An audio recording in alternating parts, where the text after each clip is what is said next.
Hello, hi, it's Philip Cargom here, and welcome to another Tea with a Druid, 78, 17th of June 2019, moving towards the summer solstice. It's still light outside, and it's lovely to have you here. So do say where you're from. I see Daniel from Germany is the first to pop in, followed by Ellie. Great to see you here. So pull up a chair, metaphorically, and let's gather around. Slovakia, England, Germany, and Canada are now here, and now Netherlands has joined in. Great to see you. So the observant amongst you will find something remarkable in the picture you're looking at. Have a look around, and I'll direct you towards it. A very empty, almost completely empty in tray. Now, my life is so sad that this fills me with an enormous pleasure, because like a lot of us, I reckon, I am working through loads of material all the time, letters and emails and obligations and so on, and work to be done. And so we're working towards something. And when you get an empty in tray, or almost completely empty, there's a lovely feeling of satisfaction. And like a flower in the late summer, you know it won't last for very long, and somehow it's even more beautiful because you know that in a few days' time it's going to fade and it'll be full up again like that. But there it is. And so here's what I thought would be interesting to talk about. I have a routine, which is on Mondays, I go for a swim. I go down to a little local hotel that has a swimming pool. It's usually quite empty, which is nice. And I have a swim and then a sauna afterwards. And that's the time when I tune in to what I'm going to talk about in one of these tea sessions.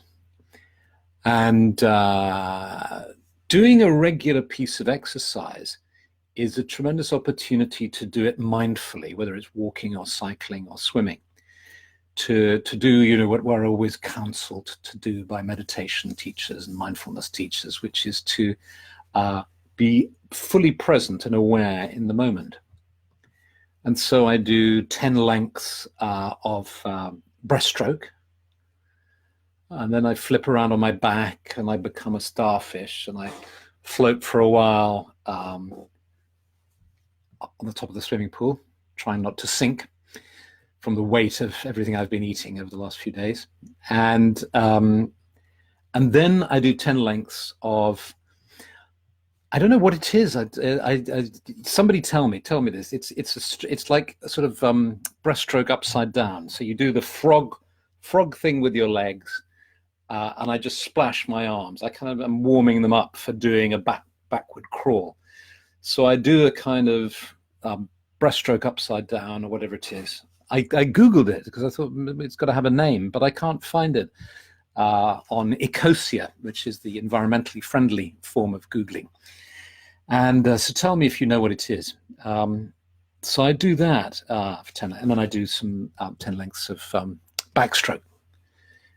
And it just came to me as I was doing this morning that there's such a lot in there, because when I'm doing the breaststroke, I'm pushing the water away to get somewhere. And that's how I feel a lot of my life is spent, clearing things out of the way in order to get somewhere. So one of the great secrets of life is keeping lists. And so I have a big book, and everything I have to do, I write down. And then when I've done it, I tick it off. I've tried using online ones, but I prefer a piece of paper. And then when the book's finished, you have this wonderful satisfaction of a book full of lines crossed, things you had to do crossed out. And then I start a new book. So I'm working my way through them, working my way through the email tray, working my way through obligations, challenges, tasks, creative projects. You know, it's not all boring by any means. It's often very interesting stuff. And it's operating, in a sense, in its neurotic form. It's a kind of desperate clearing, so I can get a bit of peace and quiet and a bit of space to be myself, and a bit of time to connect and to be peaceful and so on. It's in its neurotic form, if you like. In its healthy form, I'm working with hope, because I'm working towards positive goals of doing what I love doing and so on, and fulfilling my duties and so on. And so I'm swimming towards hope. Yeah. Because the thing about hope is not satisfied with the status quo. You know, I don't know if you've ever had the dangerous thought, you know, what if I just don't bother with this stuff? Maybe I can just let it pile up. Just don't bother with it. And of course, and then, you know, you open the next letter and it's a bill that, you know, if you don't pay, your phone's going to be disconnected or something. So, you know, sadly, you do have to bother with it. So I'm working with that. What happens when I flip over onto my back is, instead of working with hope, I'm working with trust. Because when I flip onto my back, I stop and I lie there and I'm trusting that I'm not going to sink to the bottom like a stone. I can't see what's behind me, but I know that the water has got my back, so I'm okay. But I trust. And then when I start swimming backwards, I'm still working with trust, because I'm trusting that I'm not going to bash into anything. And you know, I guess we all do it. You know, there's the occasional time where you're not being totally mindful and you bonk your head on the end of the swimming pool. You just keep going back. You go boop like that, and you realize you've come to the end of the pool. So when I realized this, I thought, gosh, that's interesting. These two dynamics, working with hope, working with trust. Doing, very much doing when you're doing the breaststroke, doing, getting somewhere, and then just being, doing and being, doing and being. And I need both. I need to do the breaststroke. There are certain muscles, I guess, that I'm exercising. There's a certain health benefit I'm getting from doing that. But if I don't flip over and do the other one, I'm missing out on other muscles, and there are other health benefits that come from swimming on my back. So I know that if I do both, I will give my body a good workout. So there we go. Those two dynamics, and knowing when to turn over on one's back, I suppose, knowing when to trust, knowing when you've done enough and there's nothing more you can do, and you just have to trust. And that's something that just comes with time, I think. And that's why the salmon is such a beautiful symbol of wisdom in the Druid tradition, because, you know, the fish, that the salmon knows when to really make an effort and to plow upstream against the current, not going with the flow, because that's another little nuance here. You know, we talk about, there's this sort of a new age cliche about just go with the flow. And of course, it's hugely important to kind of get that piece of wisdom, going with the flow. And the reason why it's powerful and important is, if you've been pushing your head against a brick wall for many years, you know, building a career and struggling and all the rest of it, when you finally get the go with the flow, you understand that relaxing and not pushing the river, as it's called, is really valuable. And you don't have to constantly prove that you're worth it. But like all these pieces of wisdom, they can easily become cliches, and the opposite always needs to be considered. Because what is a salmon doing? A salmon is pushing the river, if you like, when it's going in the opposite way. And so sometimes going with the flow is not what you need to do. You need to actually go in the opposite direction. And it's only time, I think, and experience and life experience that teaches us when to push and when to let go, you know.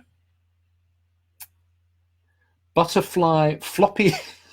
I was reading that floppy butterfly breasts, says Ellie, and I couldn't think why you were saying that to me. And you're trying to think of a name for that flipped turtle. Yes, that's what it's like. Upside down frog, flipped turtle, sculling with a whip kick. Yes, rescue swimming.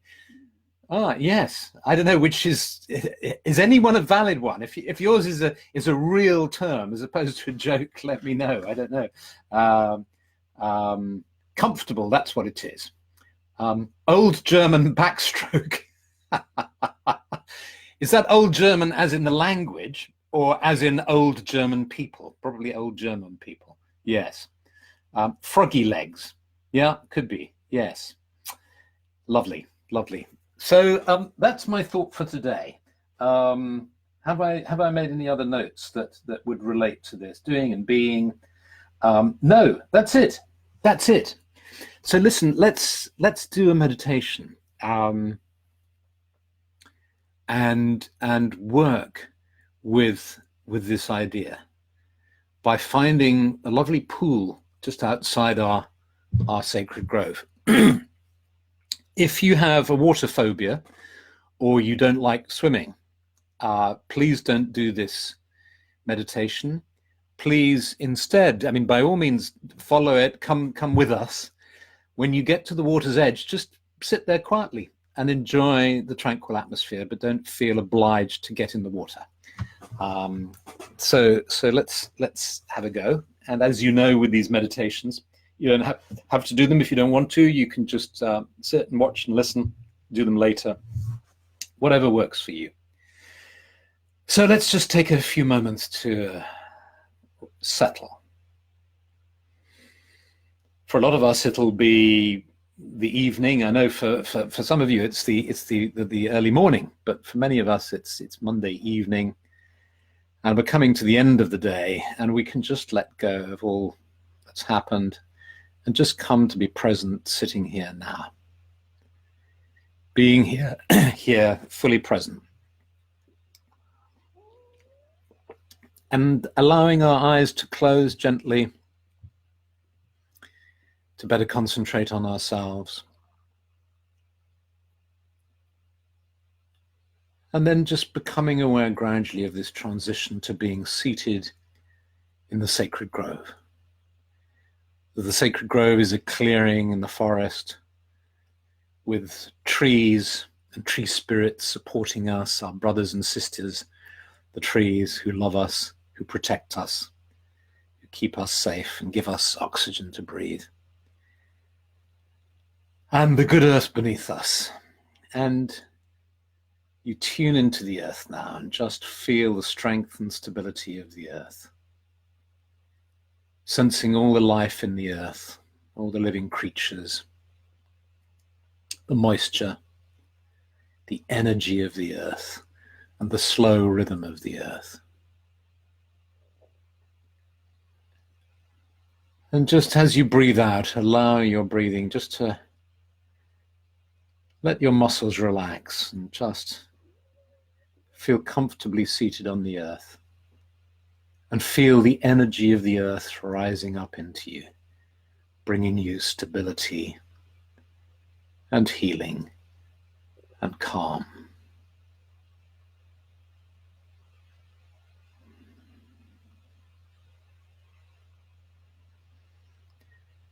And then become aware of the roots of the trees in the earth.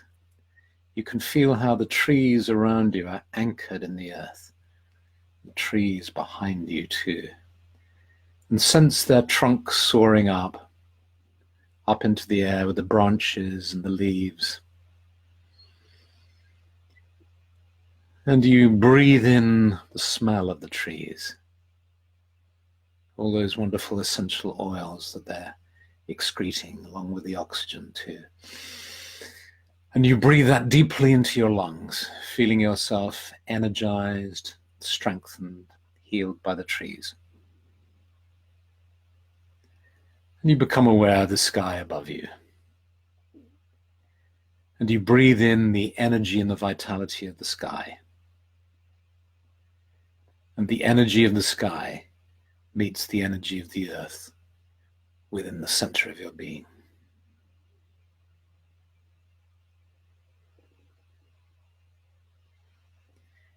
And then, if you feel like it, let's just take a little journey out of the grove. You see a path that leads from the clearing, and then just effortlessly you move along this path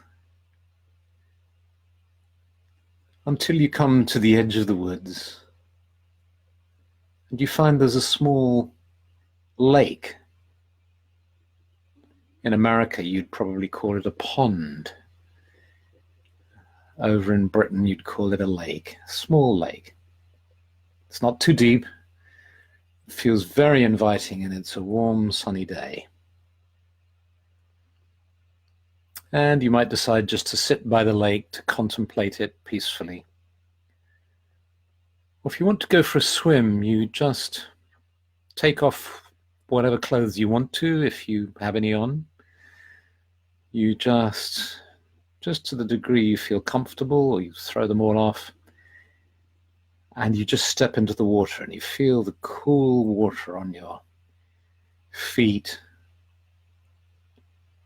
And then you just swim into the water, and you just start doing a gentle breaststroke across this small lake. And just notice how it feels as you push the water to either side of you. That lovely liquid feeling of the water, the pressure of the water, and the way that simply by gently pushing, but firmly pushing to either side of you, your body just propels forward, and you have that lovely gliding feeling of just gliding forward. And you glide forward and you see the surface of the lake, the sunlight reflected on the surface. And as you swim across the lake, you have this real sense of making progress, of moving forward with a sense of hope in your heart. You come to the other side of the lake now. And then just turn around and flip onto your back and just push off with your legs from the bank, the nice muddy bank of the lake, and just push off and open your arms out so you're like a star, like a pentagram, and just float for a moment on the surface of the lake. And just feel, just trust the water, just feel the sort of silky, cool lake water on your back of your head as well. Sunlight on your body, cool water on your back. And you just feel how the water supports you. You're gently bobbing there. Just trust. You know that you can trust the water. You know that you won't sink. And so you can just let go to trust. And you feel how the water is energizing your aura. You can feel that something is changing in your, perhaps it's your electromagnetic field, your aura, your energy body. You can feel it. And it's the sunlight on you and the water on your body. And now you just gently swim on your back. Maybe you want to just kick your legs like a frog. You just imagine fondly a little frog. Perhaps he's swimming next to you. You just look to one side, and there's this little frog swimming on his back too, or her back. Just moving their legs, and you're just copying the frog, moving your arms back, just gently gliding very, very slowly across to the other bank. When you get to the other bank, just allow yourself, you find it's just the right depth, you can actually sit half in the water, half out. Little frog hops onto a lily pad to your side. And you realize how much the frog can teach you about being comfortable in the element of water, comfortable on land too, able to move between the worlds of conscious and unconscious, the other world, the inner world, this world, the physical world, with ease and simplicity and elegance. And just try and gradually come out of the water now, thanking the little frog. And just the sun and the fresh air dries you. You just pop on whatever clothes you need to pop on. And you walk back to the woods.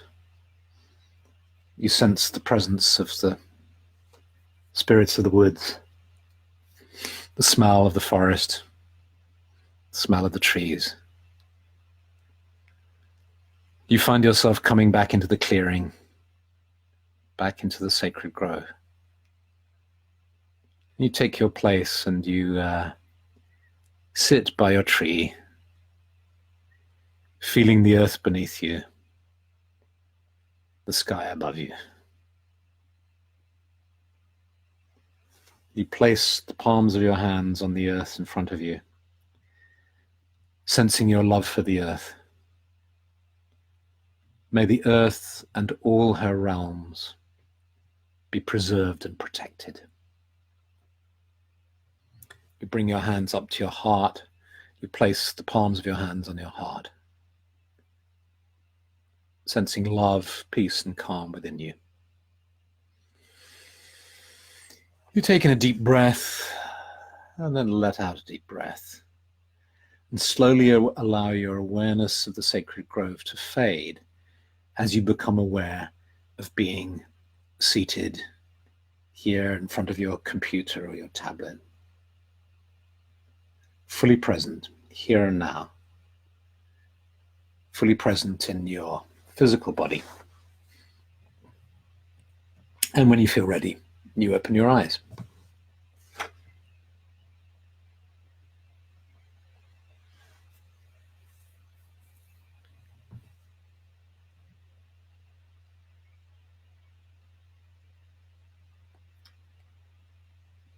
Heather Brewer makes an interesting comment which contradicts what I had understood about the United States. She says, lake versus pond. As far as this gal from the States is concerned, if you can swim in it, it's a lake. Ponds are more like really big puddles. Well, that's how we understand it in the UK. But when I've been in the States, you know, because I know about Walden Pond, I wrote about Walden Pond in a book I did on sacred places, and I went to Walden Pond, and Walden Pond is not a big puddle; it's a lake, and people swim in it. And I swam it. Stephanie and I swam in it. It was just lovely. I really recommend swimming in Walden Pond just to connect to the spirit of Thoreau, and it's just lovely. But it's a big, big pond. So maybe it's different parts of the States. Maybe, Heather, wherever you are in the States, that's the you know, the term. But certainly in New England, I think a pond is bigger. But then, as Cindy points out, the Atlantic Ocean is also, we talk about the pond.